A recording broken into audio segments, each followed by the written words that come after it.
Pourquoi les gens achètent du Bitcoin? On est quand même passé de 16 000 $ à 29 000 $ en 3 mois. C'est super intéressant de comprendre pourquoi, histoire d'essayer de deviner si ça va continuer, au niveau de la montée des prix. Alors pourquoi les gens, achètent du bitcoin? Bah, parce qu'ils ont peur.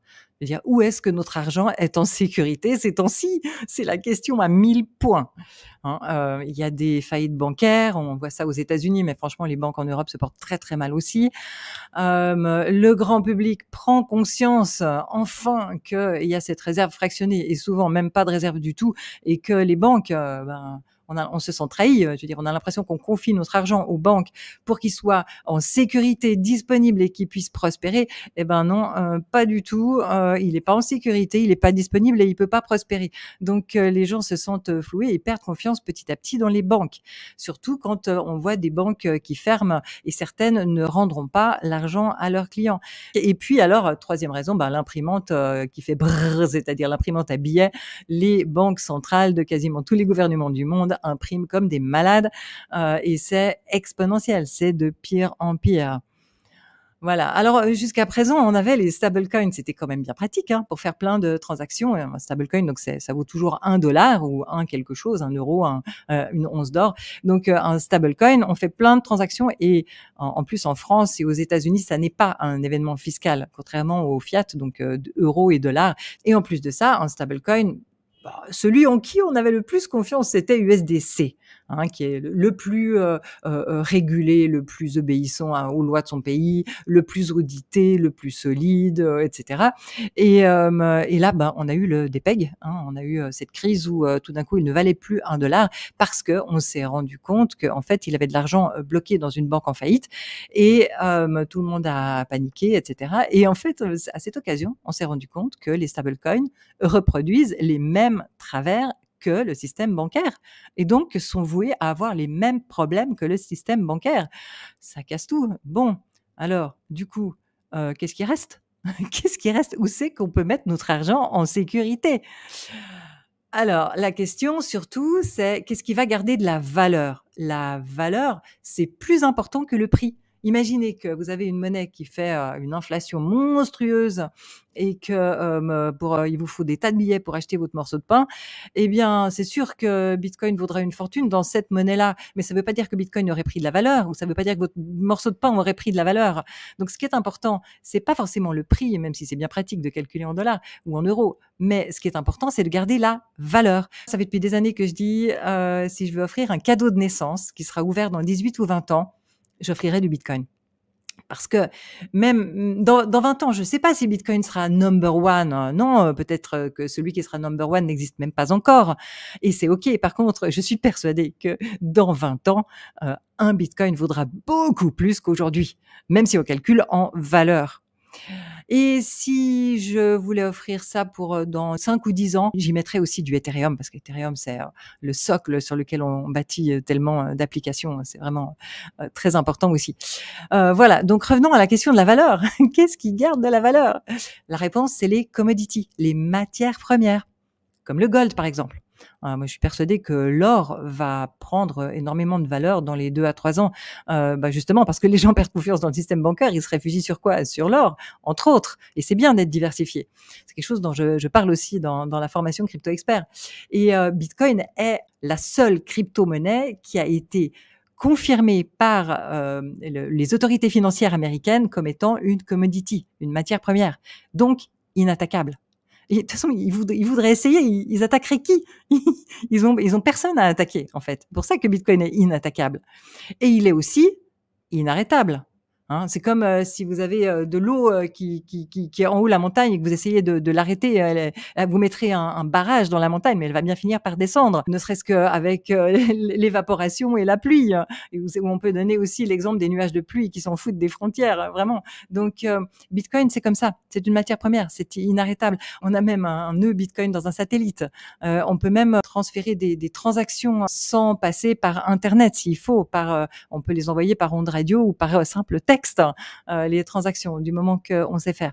Donc, Bitcoin est vraiment inarrêtable et inattaquable. Mais il est quand même attaqué. En ce moment, comme Bitcoin lui-même est inattaquable, le gouvernement américain s'attaque à on-ramp et off-ramp, c'est-à-dire tout ce qui permet de transformer des dollars en bitcoin et des bitcoins en dollars.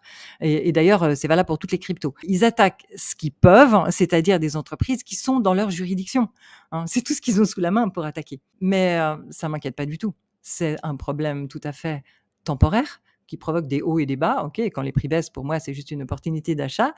Et l'exemple que j'aime bien donner, c'est si vous fermez un robinet et qu'il y a un vrai besoin, il y a d'autres robinets qui vont s'ouvrir. La planète est grande, hein, je peux vous dire.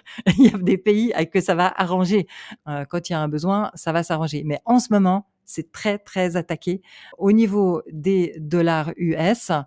Et comme la SEC a pas mal d'impact sur la Banque centrale européenne, je pense que ça pourrait arriver aussi au niveau des euros. Mais il faut bien se souvenir que même si on additionne toute la population des États-Unis plus la population de tous les pays européens, ça représente à peine un huitième de la population mondiale.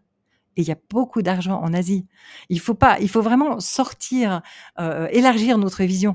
Les problèmes qui se passent là, au niveau des cryptos, au niveau des attaques crypto, c'est surtout des effets d'annonce. Donc c'est pratique, ça augmente la volatilité et ça nous permet de faire des points d'entrée, de sortir et de faire des bénéfices. Voilà, c'est très bien aussi. Par contre, il y a des gens qui perdent de l'argent et là, vraiment, ça, c'est une tragédie. Donc il faut vraiment se former et être motivé à avoir une bonne gestion du risque et une bonne sécurité.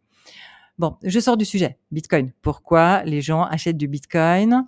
Une autre raison, eh bien, c'est qu'il y a tout un écosystème qui est en train de se développer.